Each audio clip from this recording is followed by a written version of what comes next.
किच्छा से सटे गांव सिरोली कला को नगर पालिका से अलग कर ग्राम सभा बनाए जाने के प्रकरण में उच्च न्यायालय की रोक के बाद क्षेत्रीय विधायक तिलकराज बेहड़ ने अपने कार्यालय में पत्रकार वार्ता की।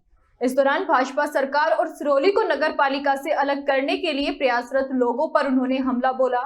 उन्होंने कहा कि किसी भी वर्ग विशेष के नाम पर विकास को रोकने का अधिकार किसी को नहीं है। वर्ग विशेष के खिलाफ नफरत फैलाना भी कानूनन अपराध है। उन्होंने कहा कि सिरोली को लेकर कानून ने अपना जो फैसला सुनाया है वो संविधान सम्मत है और विद्यमान न्यायाधीशों ने कानून के दायरे में रहते हुए और कानून का पालन करते हुए जो निर्णय लिया है वो जनहित में है।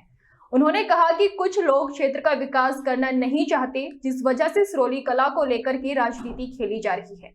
उन्होंने सरकार पर हमला बोलते हुए कहा कि ये सरकार की अदूरदर्शिता का ही नतीजा है कि पहले सिरोली को नगर पंचायत बनाने का प्रयास किया, फिर किच्छा नगर पालिका का हिस्सा बनाया, उसके बाद सिरोली कला को ग्राम सभा का दर्जा देने का प्रयास किया, जिस पर उच्च न्यायालय के द्वारा कानून सम्मत निर्णय दिया गया है।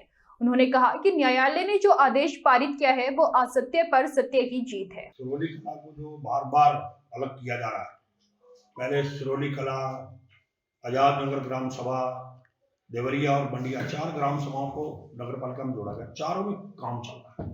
दर्शन कोहली जी की जब चेयरमैन बने, चारों के अंदर पैसा दिया गया और लगभग 5 करोड़ रुपए का काम 5 साल में नगर पालिका ने वहां पे कराया और 4 करोड़ के काम लगभग मेरे द्वारा जिला योजना, राज्य योजना, विधायक निधि से मिलकर कराए गए।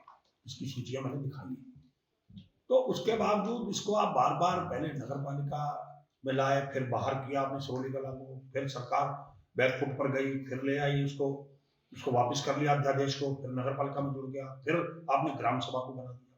ये ग्राम सभा का प्रस्ताव भेज दिया, फिर अलग कर दिया सरकार।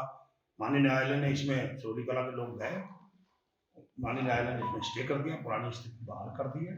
गाँव को पहले उन्होंने अप्रैल 2018 में नगर पालिका परिषद में इंक्लूड कर लिया था बाय नोटिफिकेशन।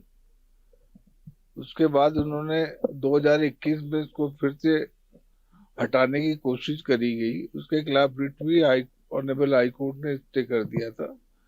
उसके बाद वो रिटें उन्होंने विड्रॉ कर ली, नोटिफिकेशन विड्रॉ कर लिया, फिर इन्फेक्चुअस हो गई।